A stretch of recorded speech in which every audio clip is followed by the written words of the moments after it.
इस ऑडियो को जरा ध्यान से सुनो।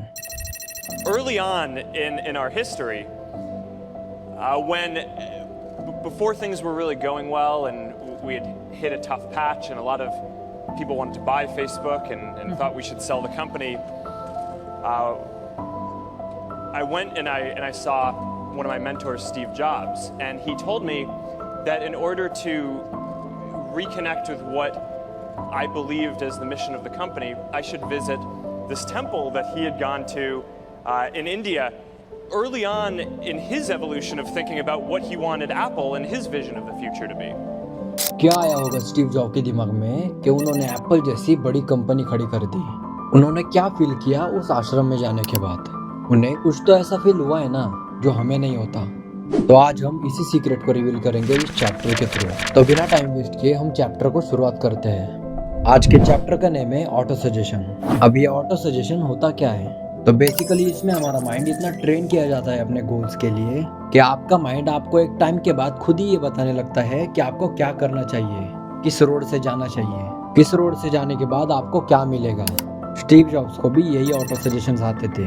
कोई भी सक्सेसफुल इंसान कुछ सोचते टाइम अपनी आंखें बंद कर लेता है। उसके पीछे भी यही रीजन है। उनका माइंड उनको सजेस्ट करता है, डायरेक्शन देता है। अब सवाल ये आता है कि हम भी हमारे माइंड को वैसा ट्रेन कर सकते हैं क्या, और कर सकते हैं तो कैसे करें। इसके लिए ऑथर ने 3 स्टेप्स बताए हैं और उन स्टेप्स के बाद मेरी तरफ से आपके लिए एक bonus tip. Step number 1, find a quiet place where you can seat in place, then repeat दो suggestions out loud. Now when you do imagine the money you want earn. आपको एक शांत जगह पर जाकर बैठना है जहाँ पर आपको कोई भी डिस्टर्ब ना करे।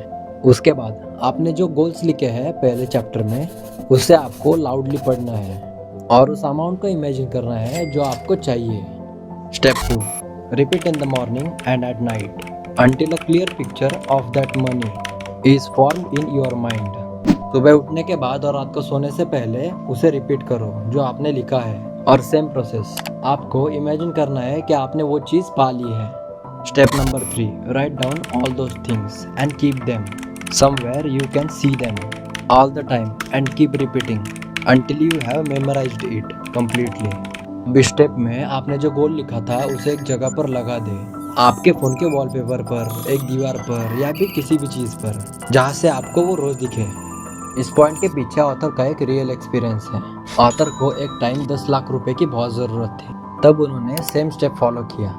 अपने नाम से एक 10 लाख का चेक लिखा और रोज इमेजिन करते मुझे 10 लाख मिल गए हैं, और उन्होंने एक डेट डिसाइड की जिस डेट पर उन्हें पैसे चाहिए थे, और अब वो डेट करीब करीब आ रही थी। तभी उनके साथ एक इंसिडेंट हुआ।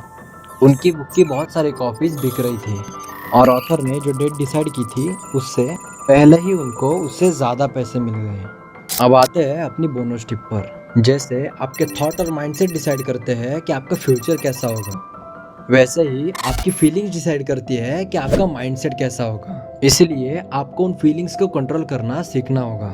फीलिंग एक एनर्जी होती है और एनर्जी जिस चीज़ में लग जाती है वो चीज़ आप अट्रैक्ट करने लगते हैं। इसीलिए एनर्जी किसी भी गलत चीज़ में लगाने से बेहतर है आपने जो गोल सेट किया है उसे सोचने में यूज़ करें। आपका दिमाग उस चीज़ पर ज़्यादा कंसंट्रेट करता है जिस चीज़ में आपके कुछ फीलिंग्स होती है। अब ये सब करने के लिए आपका बिलीव सिस्टम स्ट्रांग होना बहुत ज़रूरी है। उस चीज़ पर मैंने लास्ट वीडियो में डिटेल में बात की है। अगर आपने वो वीडियो नहीं देखी तो जाकर ज़रूर देखिए। तो मैं अरशद आपसे फिर मिलता हूँ सोलफ्लुएंस कम्युनिटी के साथ।